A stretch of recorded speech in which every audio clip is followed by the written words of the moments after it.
পাকিস্তানের ব্যাটসম্যানদের না অল টাইম হেলদি বান খাওয়ানো উচিত, কারণ খিদে মিটবে যেখানে সেখানে অল টাইম হেলদি বানে।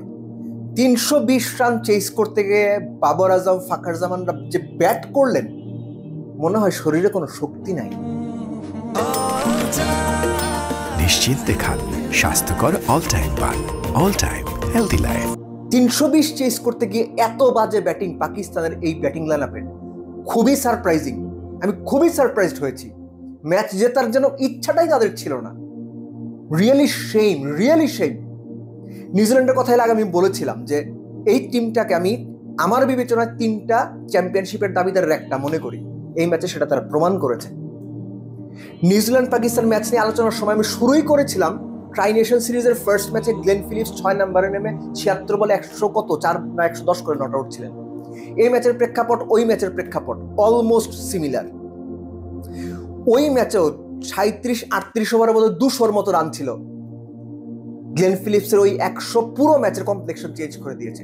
পার্টিকুলার এই ম্যাচটাতেও 38 ওভার শেষে বোধ হয় 193-94 ছিল। মোট কথা লাস্ট 12 ওভারে নিউজিল্যান্ড 127 রান করেছে, লাস্ট 5 ওভারে করেছে 64। উইলিয়ান, যিনি সবশেষ 6 ওয়ানডেতে 60 রান করতে পারেননি, সেই উইলিয়ান অসম্ভব রকমের গুরুত্বপূর্ণ চমৎকার একটা 107 রানের সেঞ্চুরি করলেন। But main credit goes to Tom Latham. এত চমৎকার একটা পার্টনারশিপ যখন উইলিয়ান আউট হয়ে গেলেন, তখন কিন্তু যেটা আমি আগেই বলছিলাম যে 38 ওভার শেষে যখন 193 রান, এই ম্যাচটা যে কোনো দিকে যেতে পারত। টম ল্যাথাম 60 বলে 50 করলেন। 60 বলে 50 করার পর তিনি পরের 44 বলে 78 রান করেছেন।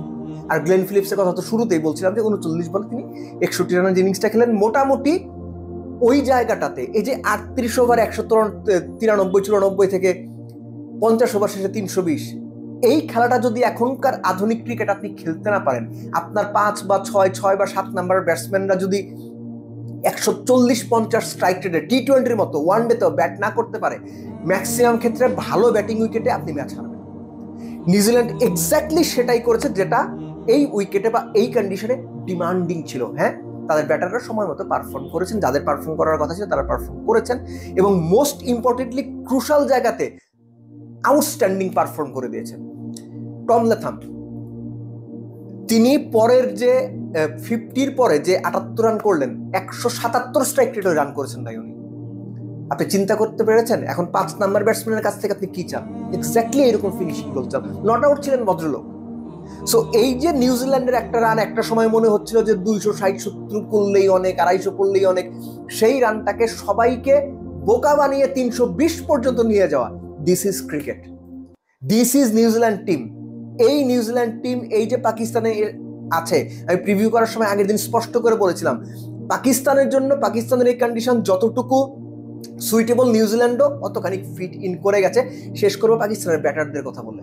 শুরুতে যেটা বলছিলাম যে তাদের অল টাইম বান খাওয়ানো উচিত। পাকিস্তানের ব্যাটিং না দেখতে খুব খারাপ লেগেছে, যে একটা দল 320 রান চেস করার যে মানসিকতা, সেই মানসিকতাটুকু পর্যন্ত দেখাতে পারলো না। পাকিস্তানের যারা সাপোর্টার আছেন, পাকিস্তানের যারা ক্রিকেট ভক্ত আছেন, তারা নিশ্চিতভাবে এইরকম একটা পারফরমেন্সে হেরে গেছে, এটা কোনো প্রবলেম না। কিন্তু যে অ্যাপ্রোচটা ব্যাটসম্যানরা দেখালেন, যে অ্যাপ্রোচে তারা ব্যাট করলেন, এই অ্যাপ্রোচ না এখনকার আধুনিক ক্রিকেটের সঙ্গে একেবারে বেমানান, কোনোভাবেই যায় না। But very well done New Zealand. Expect করবো এই গ্রুপ থেকে তারা যেন চ্যাম্পিয়ন হয়ে সেমিফাইনালে যান।